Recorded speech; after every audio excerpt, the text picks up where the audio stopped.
कंस मामा का खेल आरंभ हो गया है, पर मैया वो सब सुनेगी तो व्यर्थ चिंतित हो जाएगी।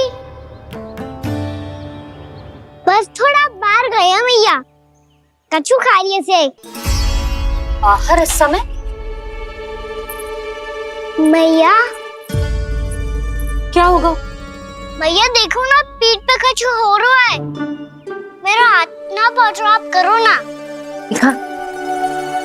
यहाँ?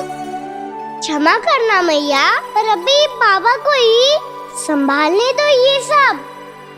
कहिए, क्या संदेश लाए हैं आप? नहीं नंदराज, नहीं। महाराज कंस का आदेश है कि ये संदेश सभी गांव वालों के साथ ही पढ़ा जाए। ठीक है, मैं गांव वालों के सामने पढ़ दूंगा, पर मुझे तो दीजिए पढ़ने के लिए। महाराज की आज्ञा का पालन करना आपके लिए भी आवश्यक है नंदराज।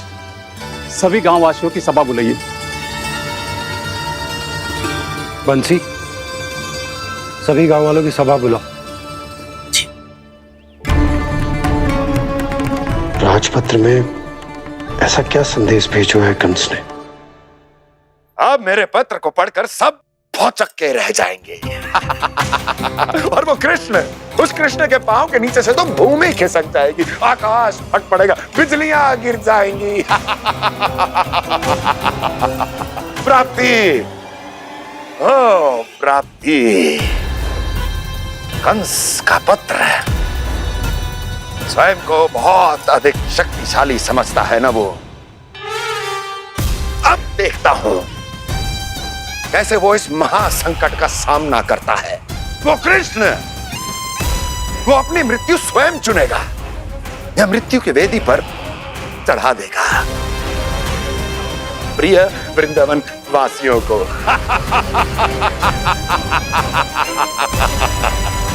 अब आएगा आनंद प्राप्ति, अब आएगा आनंद। सबको इकट्ठा करवा के ही पढ़वाएगो। अवश्य ही कोई विशेष संदेश दिया होगा कंस ने। मैं भी यही सोच रही हूँ सुलक्षणा जी, कछु ना कछु तो विशेष है, पर जे हो क्या सकता है? हाँ, बात तो सही है। ऐसा क्या हो सकता है? सभी गांव वासियों के सामने कहा जाए, कछु तो विशेष अवश्य लग रहे हो। बाहर तक कोलाहल क्यों हो रहा है? मैया, मैया, अब क्या होगा? मैया देखो ना, सर पे कछु हो रहा है। लल्ला, नारायण ने तुझे हाथ दिए हैं ना? पीठ की बात अन्य थी। अपने सिर की सेवा स्वयं कर। सर पे तो हाथ पहुंच रहा है ना?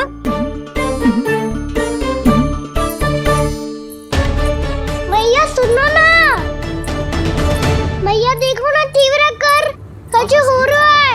मैया देखो ना, तीव्र कछु हो रहा है।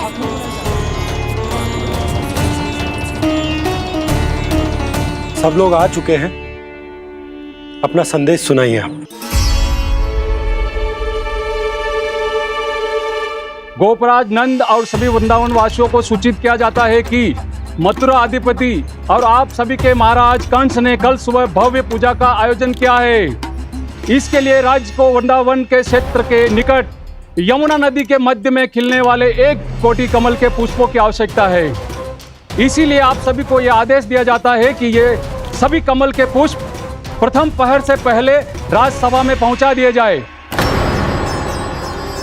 इतने सारे पुष्प, वो भी प्रथम पहर से पहले कैसे हो सकते हैं? यदि आप ऐसा करने में असफल रहे तो इसे राज आज्ञा का उल्लंघन माना जाएगा और राजद्रोह के आरोप में आप सभी को कड़े से कड़ा दंड दिया जाएगा।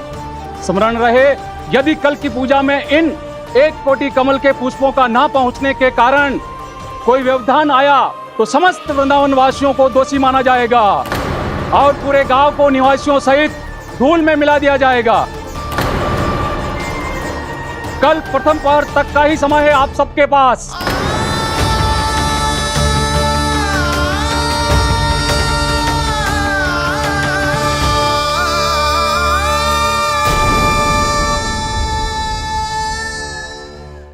एक कोटि कमल पुष्प, वो भी कल प्रथम प्रहर में? ऐसे कैसे संभव है? और कोई साधारण पुष्प ना, यमुना नदी के मध्य खिलने वाले विशेष कमल के फूल चाहिए उन्हें। लेकिन यमुना नदी में तो कालिया नाग ने विष घोल के रखा है, तो फिर कैसे हो पाएगा? यह असंभव है। हमारी मृत्यु का संदेश भेजा राजा कंस ने। सदैव की भांति इस समस्या पर भी गांव के बड़े ही विचार करेंगे। बालकों का यहाँ होना उचित ना है।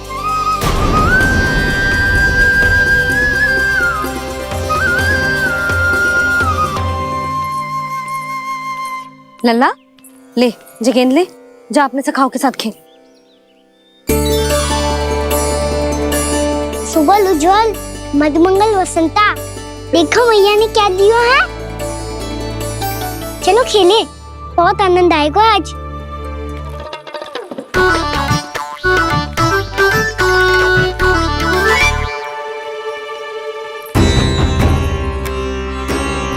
भानु, बंसी, जाओ और शीघ्र ही वो घेरे का कार्य समाप्त करो।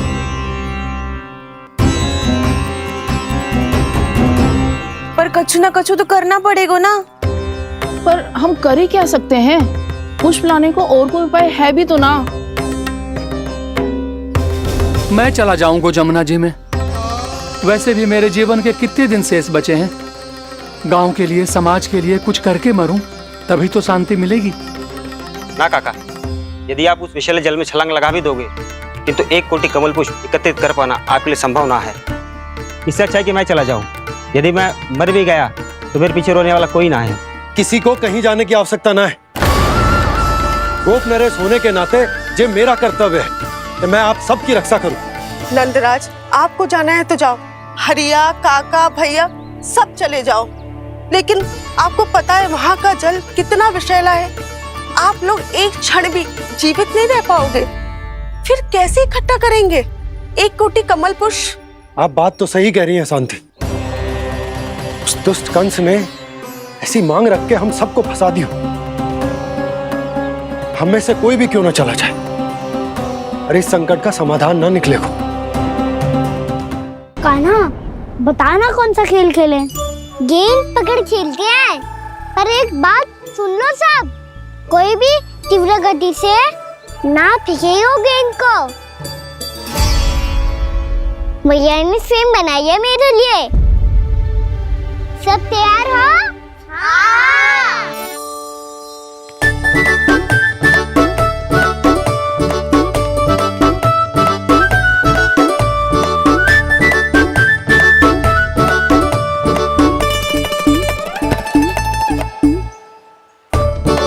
मुझे दो, मुझे दो।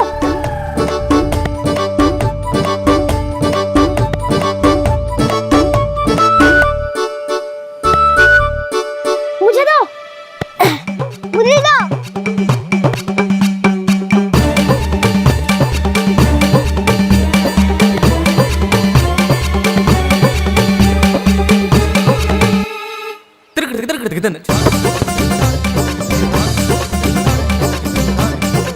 कान्हा, इतनी धीरे से फेंकेगो तो कैसे आनंद आएगो? थोड़ा बल लगा के फेंक। हाँ कान्हा, हम अभी बड़े हो गए हैं, तू अब भी छोटे बालकों की तरह फेंक रहा है।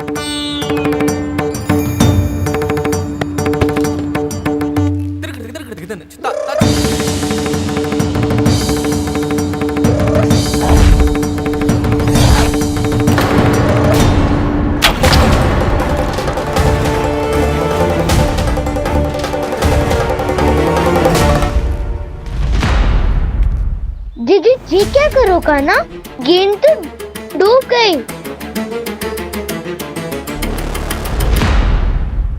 अच्छा, तो ये सब इसकी योजना का भाग था ताकि ये कालिया का सामना कर पाए।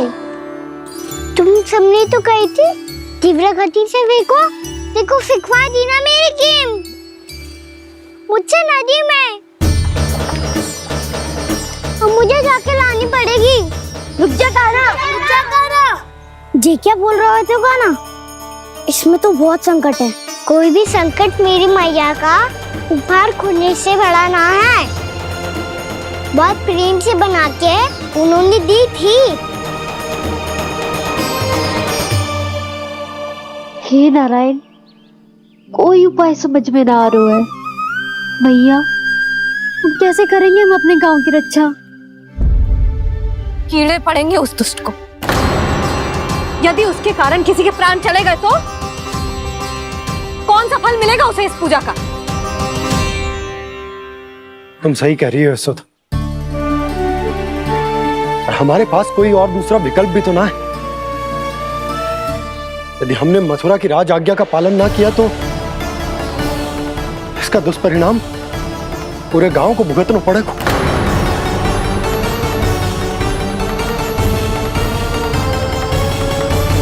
पाना, तुम्हें पता है कि तू भगवान है, दिव्य है, बहुत शक्ति है तुझमें, पर फिर भी हम तुझे विषैले जल में ना जाने दे सकते। कुछ होगा तो तुम सब इतनी हट कर रहे हो तो ठीक है, ना जाऊंगा। गेंद कहाँ गिरी है, कितनी दूर गई है, ये तो देख लूं, ताकि उसे बाहर निकालने का कोई उपाय ढूंढ पाऊं।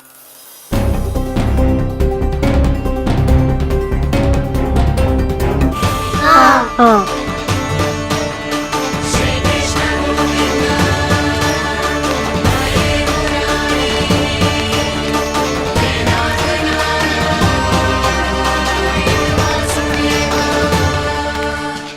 कान्हा की ये लीला तो समझ ही नहीं आ रही।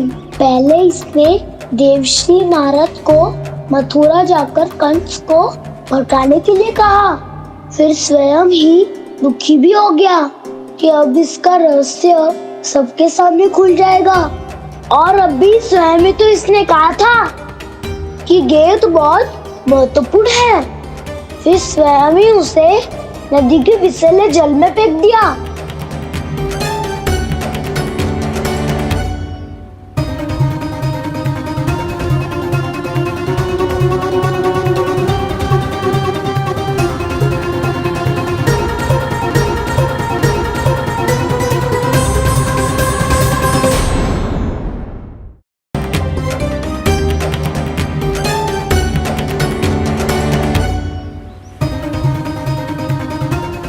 कान्हा, तू ऊपर क्यों चढ़ रहा है? अरे ऊंचाई से देखूंगा तभी तो गेंद दिखेगी।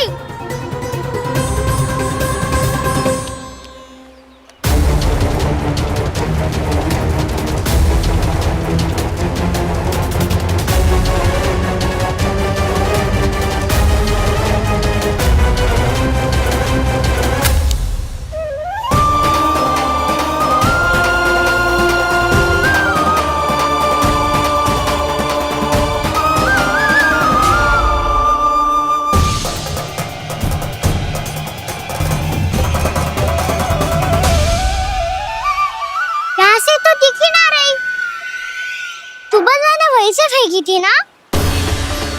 ना, वहाँ से फेंकी थी। कहाँ से? नहीं कहना वहाँ से। समझ ना आ रहा, ठीक बताना कहाँ से फेंकी थी?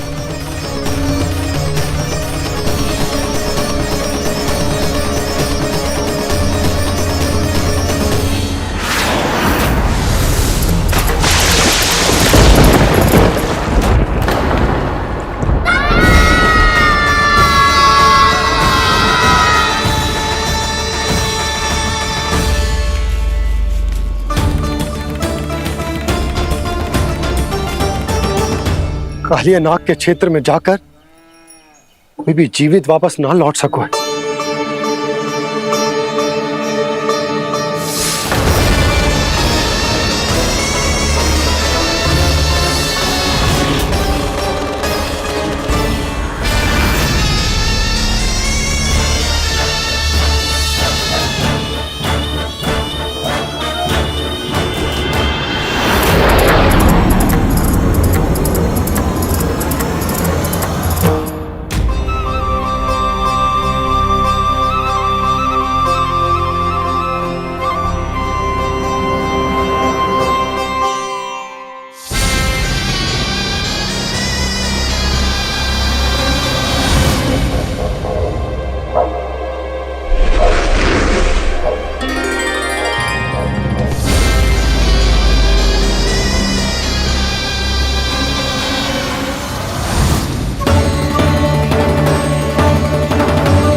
कालिया नाग तो उसे देखते ही निकल जाएगा।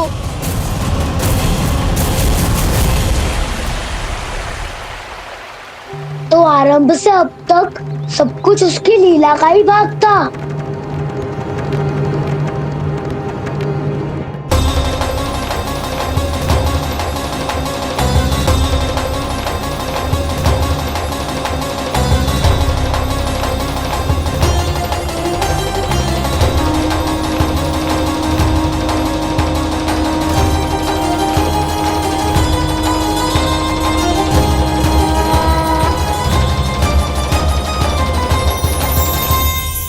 इतना सुंदर रूप, मन मोहने वाली मुस्कान, अद्भुत तेज और भगवान जैसी दिव्यता।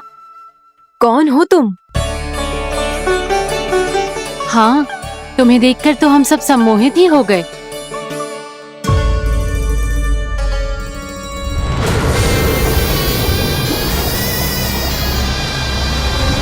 तुम जो भी हो बालक, वापस लौट जाओ। हमारा हृदय तुम्हें ही देखते रहना चाहता है, किंतु यदि हमारे पति जाग गए तो तुम्हें अवश्य हानि पहुंचाएंगे। ये बहुत विषैले है बालक, कालकोट जैसे भयानक। इनके विष से तुम नहीं बच सकोगे। नंदराज, कालिया नाग के विष का प्रभाव बढ़ते ही जा रहा है। पहले 8 कोस तक उसके विष का प्रभाव था, अब तो 1 योजन से अधिक क्षेत्र में फैलो है। जल पीने के प्रयास से अनेक पशु मारे गए हैं और नदी के निकट के वृक्ष और वनस्पति सब नष्ट होने लगे।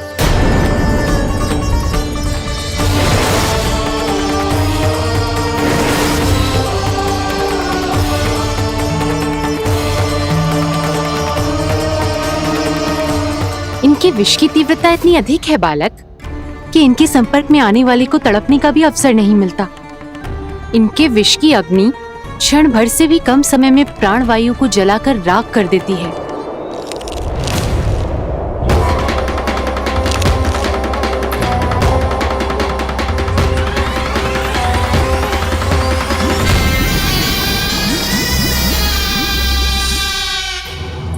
तब तो समस्या और भी गंभीर हो जाएगी। मैंने तो सुनो है कि कालिया नाग कम से कम 2 योजन लंबा है, सैकड़ों फन है उसके।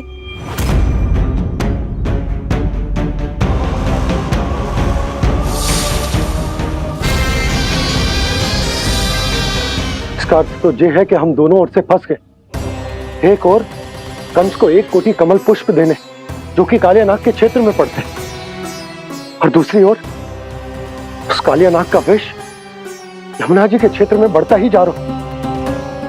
इसके कारण हम ही नहीं, निर्दोष पशु पक्षी भी संकट में। इन दोनों समस्याओं का एक ही समाधान है, उस कालिया नाग का सामना करना। और ये ना समझ आ रहा कि हम ये करेंगे कैसे, क्योंकि ये बात साधारण मनुष्य के बस की ना है। हमारे लिए ये असंभव है।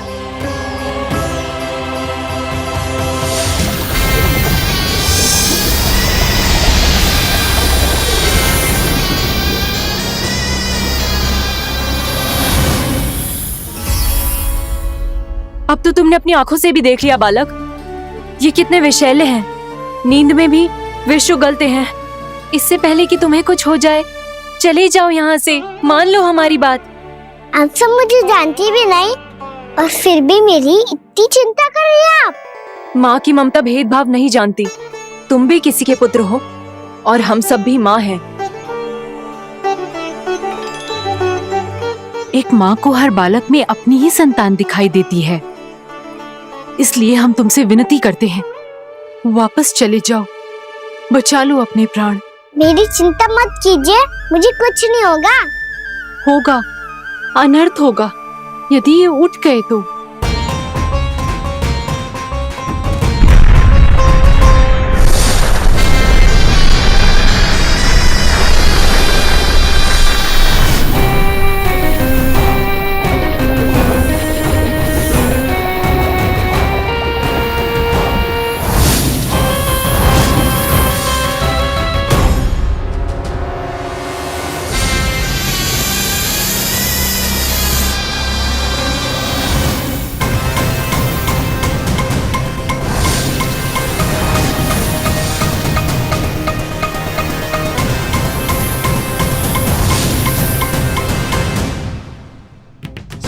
होते हुए भी अपने इश्क को केवल वही देख सकता है जो अपना अभिमान त्याग चुका हो। पर पूर्व जन्म में मेरा भक्त होने के नाते मेरा सत्य स्वरूप देख पाने में मुझे इसकी सहायता करनी चाहिए।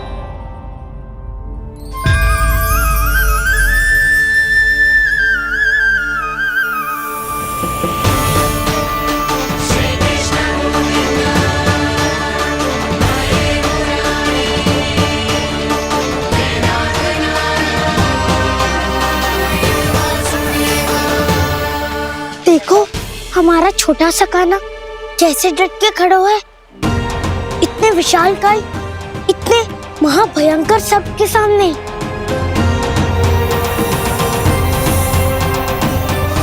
ये कोई भगवान नहीं है जो इसके सामने हाथ जोड़ रही हो तुम सब।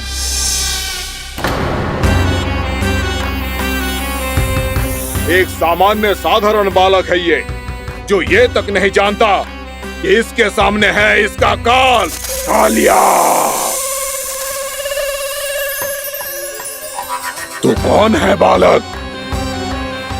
मेरे इतने निकट आकर भी तू जीवित कैसे है? मेरी नहीं, अपनी चिंता करो कालिया। बहुत मनमानी कर ली तुमने। अब बस मैं तुम्हें रोकना हूँ। अब बस मैं तुम्हें रोकना हूँ। मैं तुम्हें रोकना हूँ। बित्ते भर का है तू, मेरे विष के बारे में जानता ही क्या है? और कहता है मुझे रोकने आया है। किससे?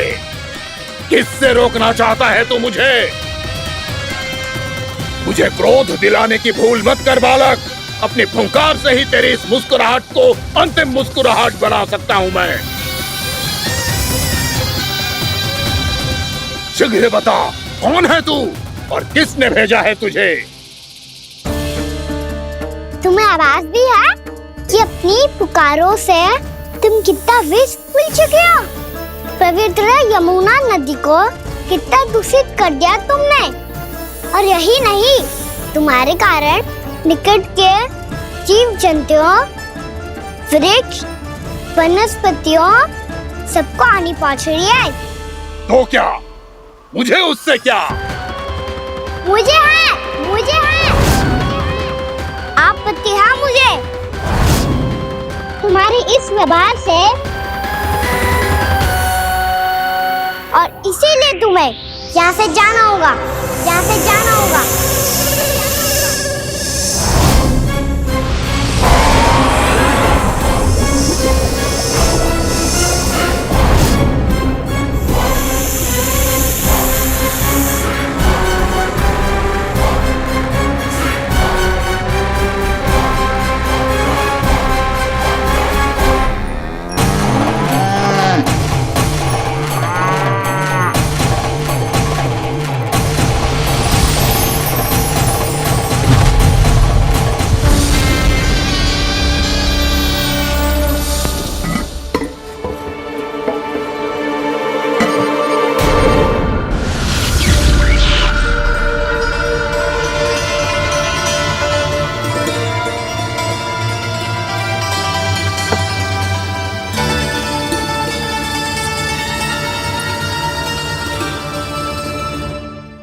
मुझे आदेश देने का साहस भी कैसे किया तूने? इस क्षेत्र को मैंने अपना राज्य बनाया है, मेरा परिवार रहता है यहाँ, और तू मुझे यहाँ से जाने के लिए कह रहा है? हाँ, क्योंकि तुम्हारे यहाँ रहने के कारण अन्य जीवों को हानि हो रही है, और मैं ऐसा नहीं होने दे सकता। मैं तो बस वही कर रहा हूँ जो एक सर्प का स्वभाव है। विष फैलाना स्वाभाविक है मेरे लिए, इसलिए मुझे चुनौती मत दे बालक। चुनौती तो मैं दे चुका हूँ कालिया। अब तो बस तुम्हें स्वीकार करनी है।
अपनी भूल को पहचानो कालिया।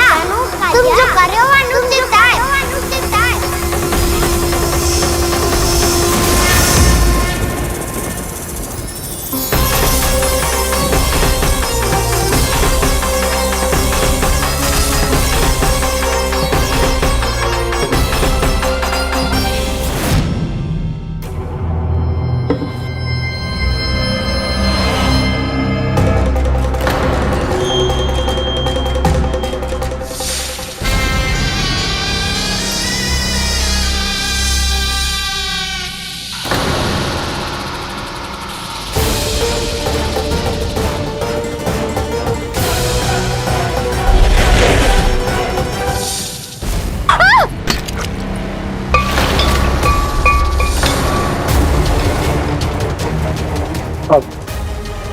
मैं आता हूं।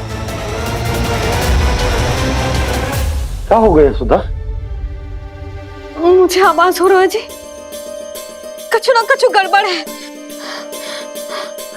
यशोदा, जो समस्या हमारे सामने है, हम सभी उसका समाधान खोजने में जुटे। तुम विश्वास करो, मैं कोई ना कोई समाधान अवश्य ढूंढ लूंगा। हम कैसे भी करके वो कमल के पुष्प उस कंस तक पहुंचा देंगे। नाना, समस्या उससे कहीं अधिक है, उससे कहीं अधिक बड़ी, उससे कहीं अधिक भयानक है।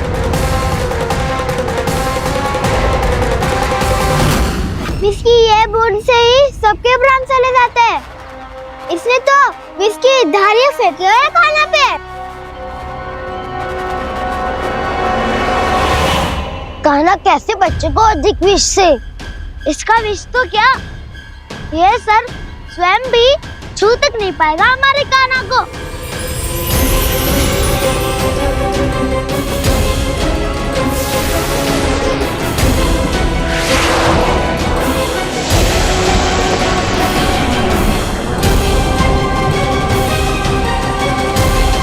तुम्हारे सखा को, मेरे भाई को कोई हानि नहीं पहुंचा पाएगा। ये कान्हा का सत्य चाहे जो हो बलराम, पर अभी तो जो एक बालक ही है ना।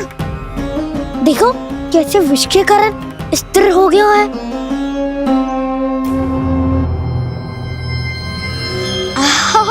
हाउ सर्फ ने कितनी आसानी से अपनी पूंछ से बांध लिया है। मुझे यहाँ से भगाना चाहता था ना तू?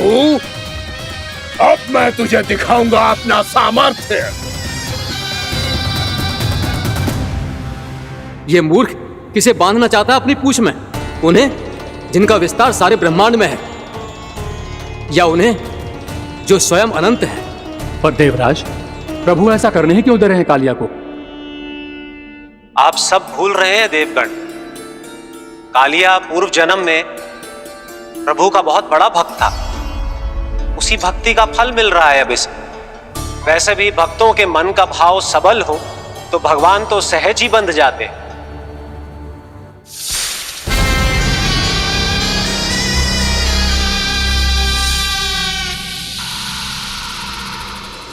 बलराम, तुमने ही तो कही थी कान्हा को कछु ना होगो। देखो उस दुष्ट ने चारों ओर से जकड़ लियो है।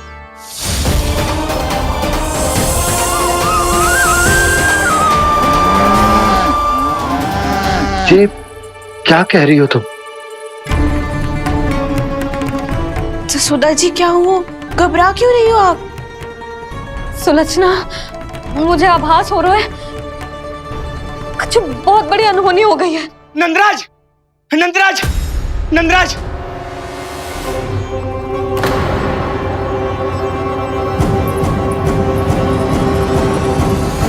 नंदराज, कान्हा ने जमदग्नि नदी में छलांग लगा दी है। कान्हा ने जमदग्नि नदी में छलांग लगा दी है। कान्हा ने जमदग्नि नदी में छलांग लगा दी है। कान्हा जमुना में कूद गया है। मुझे लगा था आज कछु गड़बड़ होने वाली है। मुझे आज कान्हा को ना जाने देना चाहिए था।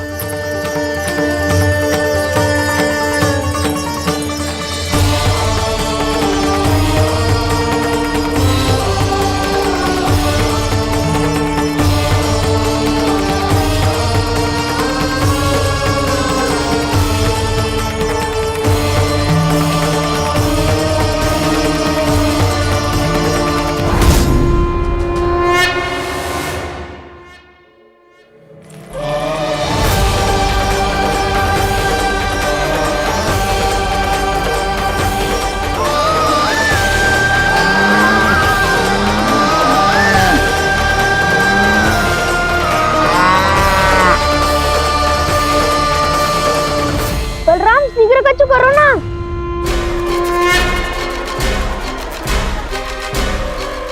कछु भी करो पर कान्हा को बचाओ। नाग बहुत भयंकर है, कान्हा अकेले ना संभाल पाएगा इसे।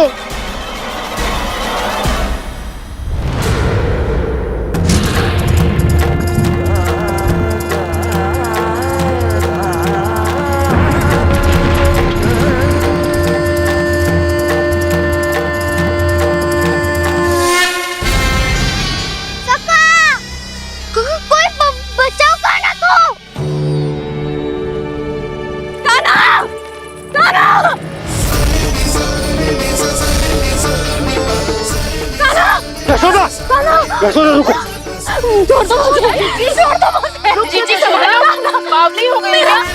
जीजी संभालो। कान्हा, कान्हा।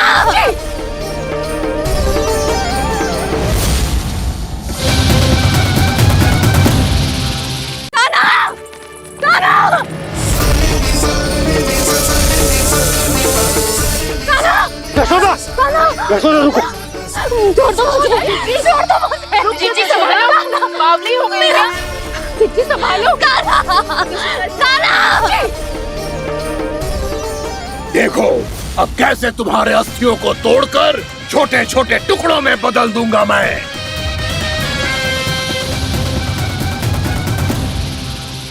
अगर जी आप जाओगी तो आप भी फंस जाओगी। अपने लल्ला के लिए मैं किसी भी संकट का सामना करने के लिए तैयार हूँ। छोड़ो। ना यशोदा, हमें कोई और उपाय खोजना पड़ेगा। कोई और उपाय? आप देख ना रही मेरा कान्हा किस दशा में है। कान्हा। मैया के वश में नहीं है, नहीं तो ये अपने लल्ला के लिए साक्षात काल का भी सामना कर ले। ये तो केवल कालिया नाग है। हे नागराज, आप मेरे प्राण ले लो पर कान्हा को छोड़ दो। ना नागराज, आप मेरे प्राण ले लो, मैं विरोध भी ना करूंगी। ना नागराज, आप मुझे मार दो पर मेरे कान्हा को छोड़ दो। ना ना ना ना नागराज, मेरे प्राण ले लो, हमारे कान्हा से क्या शत्रुता है आपकी? प्रभु के लिए जो प्रेम यशोदा मैया के हृदय में है, वही इन सभी गोपियों के हृदय में भी है।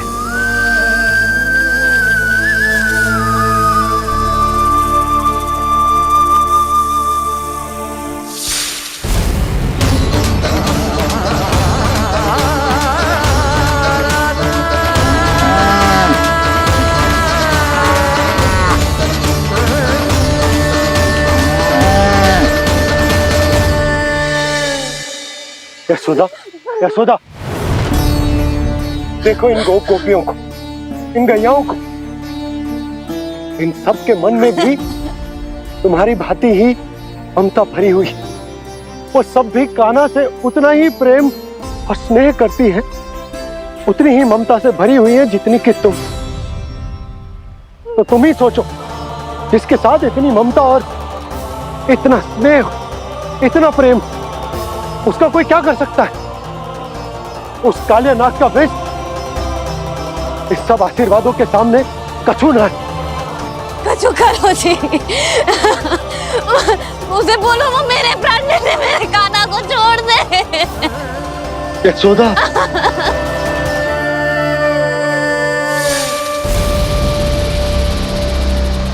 केवल इन्हीं में नहीं देवराज, नाग पत्नियों के हृदय में भी ममता का वही प्रेम उमड़ रहा है। देखिए। मैं आपके हाथ जोड़ती हूँ स्वामी, इस बालक को छोड़ दीजिए। ये अवश्य ही कोई दिव्य आत्मा है स्वामी। हम आपसे विनती करते हैं स्वामी, इस नन्हे बालक को हानि मत पहुंचाइए स्वामी। मेरी पत्नियां मेरे ही शत्रु के लिए विनती कर रही हैं। अब यदि इसके पक्ष में एक शब्द भी कहा तुम सबने, तो मैं इस बालक से पहले तुम सबके प्राण ले लूंगा। हो रहा प्रसन्न नाग कालिया, विजय को निश्चित जान। रोते बिलखते व्याकुल सब, संकट में देख कान्हा के प्राण।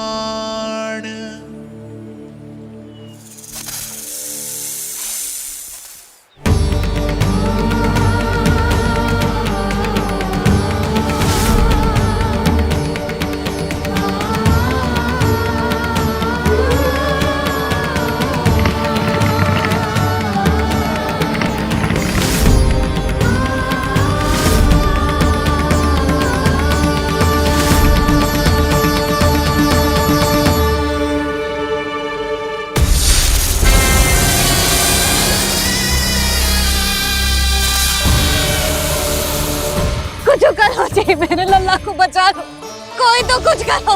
जीजी संभालो जसोदा। यशोदा, यशोदा तुम शांत हो जाओ, मैं कान्हा को वापस लेकर आऊंगा, मैं रक्षा करूंगा उसकी। ना नंदराज, नंदराज नहीं। कम से कम आप तो समझो नंदराज, कालिया के पास आप जाओगे तो आप भी फंस जाओगे।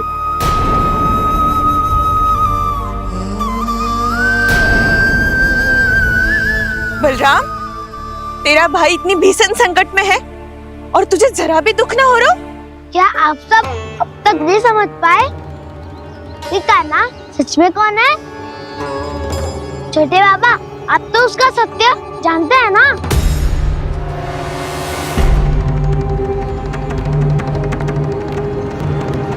मानता हूँ कि आप सब कान्हा के रहस्य के बारे में नहीं जानते, पर क्या उसके जन्म से आज तक घटी एक से बढ़कर एक विचित्र घटनाओं को भी भूल गए हैं आप सब? भूल गए हैं कि कैसी पूतना जैसी राक्षसी उसका कुछ बिगाड़ नहीं पाई, कैसे तरनावत जैसा भयानक राक्षस उसे एक खरोच भी नहीं दे पाया था।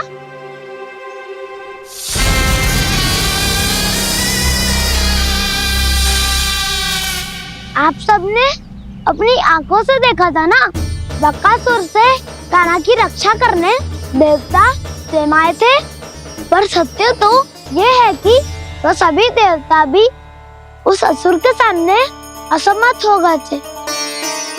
तब कान्हा ने बहुत ही आसानी से उस भयंकर असुर का वध किया था, एक ही बार में धराशायी कर दिया था उसे।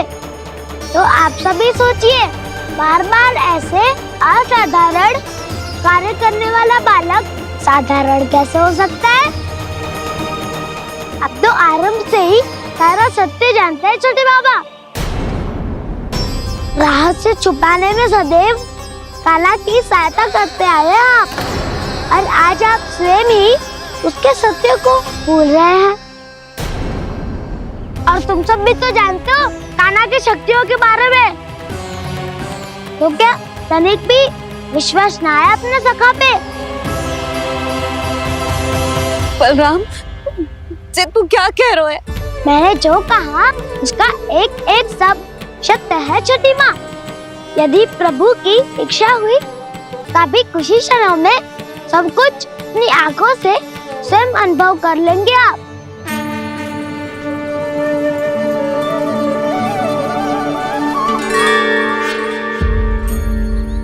शांताकारं भुजगशयनं पद्मनाभं सुरेशं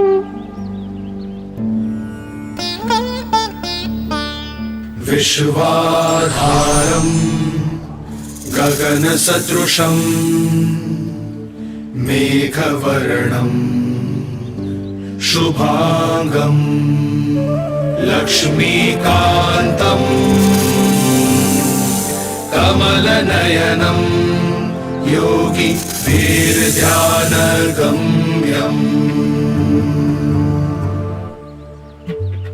वन्दे विष्णुं भवभयहरं सर्वलोकैकनाथम्।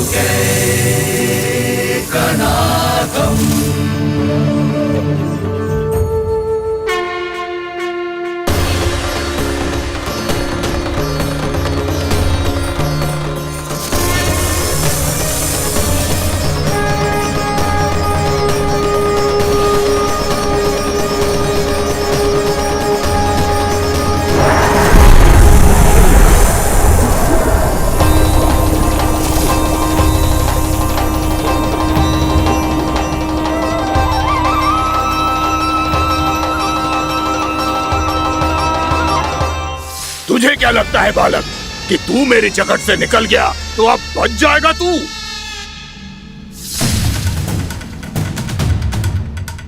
मेरे विष से अपनी प्राण रक्षा करने में सफल रहा, मेरी जकड़ से भी छूट गया, पर मेरे दंश से नहीं बच पाएगा।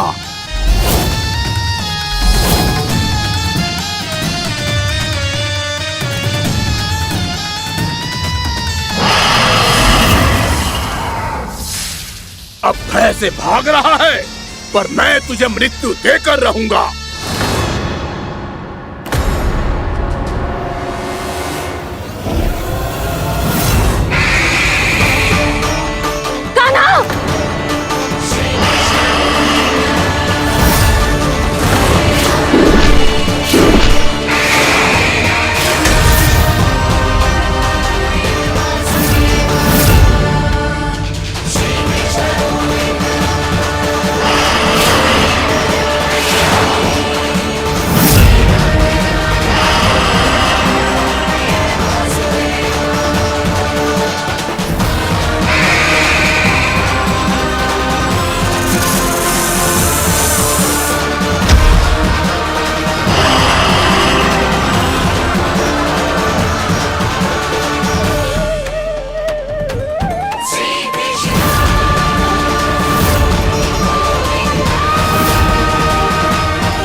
मेरा नन्हा सा कान्हा कितनी देर भाग पाएगा?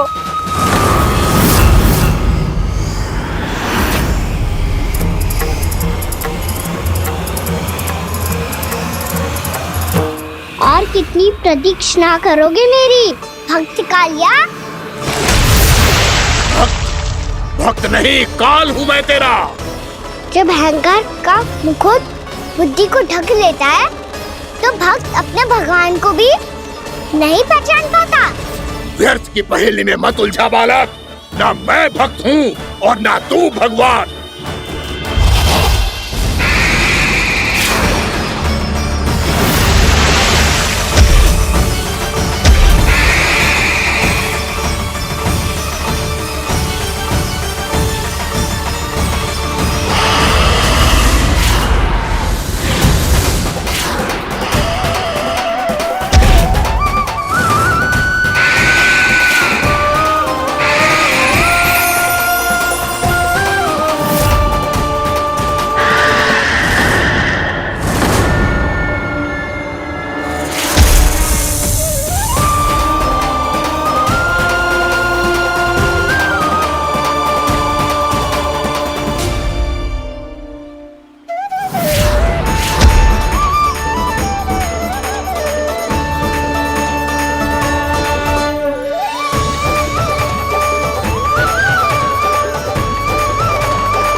आप सब जिसके लिए इतने व्याकुल हो रहे थे, उसे छूकर कालिया नाग का हलाहल जैसा विष भी चरणामृत बन गया है और यमुना जी के जल में फैल चुके विष के प्रभाव को भी नष्ट कर रहा है।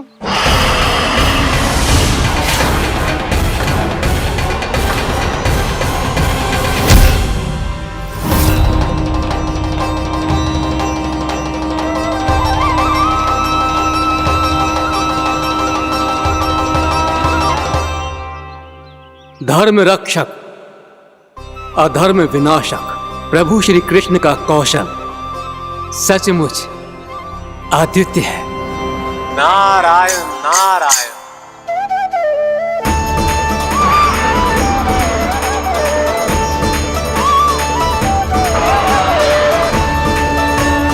मेरा भार तुम्हारे भीतर के अहंकार का प्रतीक है कालिया।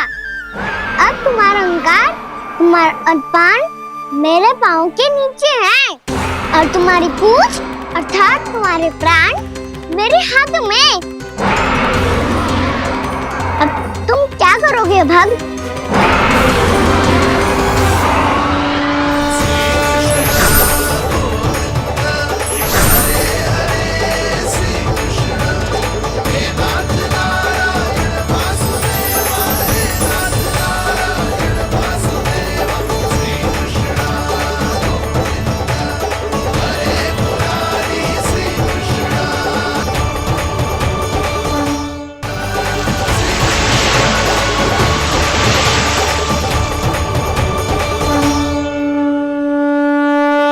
प्रभु, भले ये आपको पहचानने में असमर्थ हो, पर हम सब ने आपको पहचान लिया है। हाँ प्रभु, एक भक्त होने के नाते और एक अर्धांगिनी और माँ होने के नाते मैं आपसे इनके प्राणों की भिक्षा मांगती हूँ।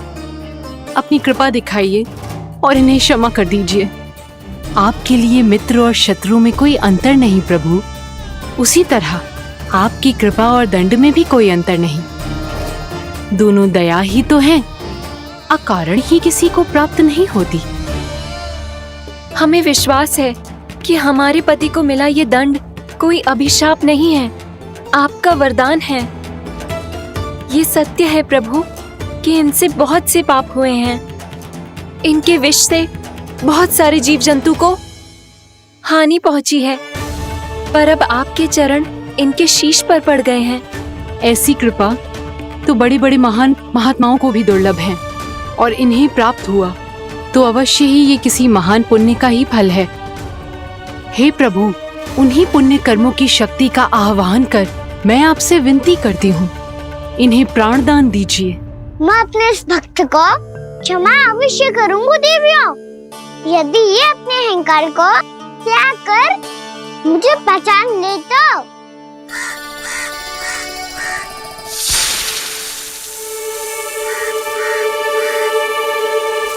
मैं तुम्हें श्राप देता हूँ, जितनी विषैली तुम्हारी जिह्वा है उतने ही विषैले सर्प बन जाओ तुम।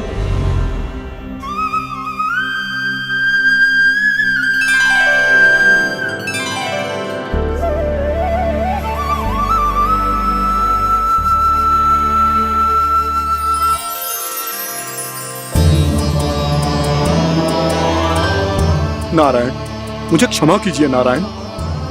मैं तो आपका परम भक्त था, किंतु मैं आपको पहचान नहीं सका।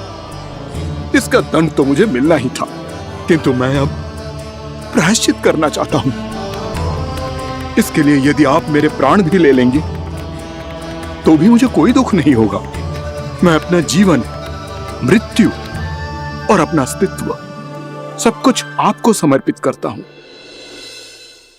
तुम्हें तुम्हारी क्रोध के कारण श्राप मिला, जिसे विशाल सर्प के रूप में तुम्हारा जन्म हुआ, और सर्प का तो स्वभाव है विष फैलाना। इसीलिए तुम्हें दंड नहीं दूंगा मैं। शेष सभी अपराधों का पश्चाताप कर लिया, इसीलिए मैं तुम्हें क्षमा करता हूँ कालिया।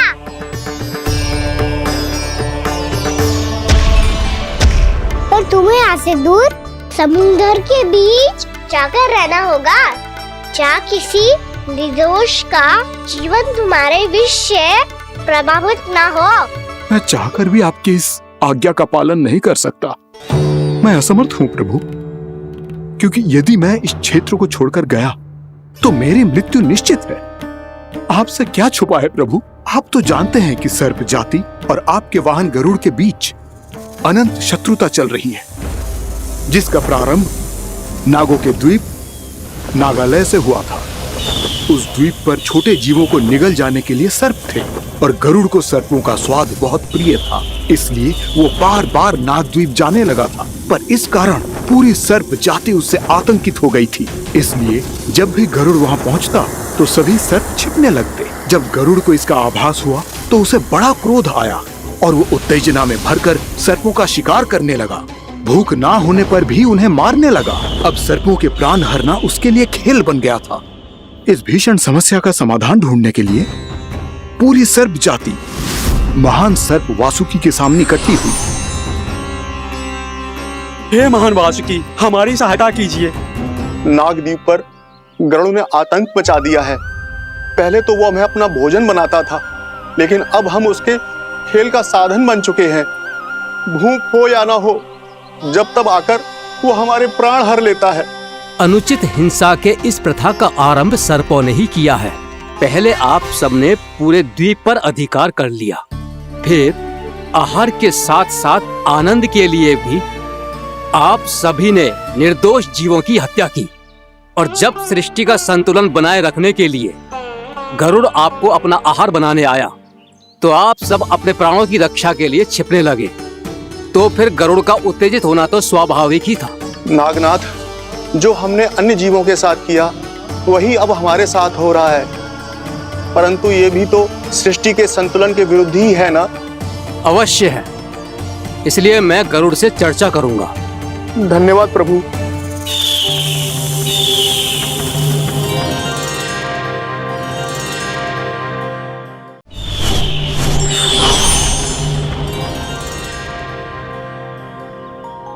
श्री नारायण के वाहन पक्षीराज गरुड़, मैं संपूर्ण सर्प जाति की ओर से आपसे एक निवेदन करने आया हूँ। कहिए, क्या कहना चाहते हैं आप? हे पक्षीराज, यदि आप हम पर ऐसे ही आक्रमण करते रहे तो शीघ्र ही हमारी प्रजाति समाप्त हो जाएगी। इसीलिए हमारी आपसे विनती है, यदि आप उचित समझें तो सर्पों के किसी एक घर से हम आपको एक सर्प प्रतिदिन अर्पित करेंगे। आप उसको आहार बनाइए और अन्य सर्पों को जीवित रहने का अधिकार दीजिए। मुझे स्वीकार है। तब से प्रति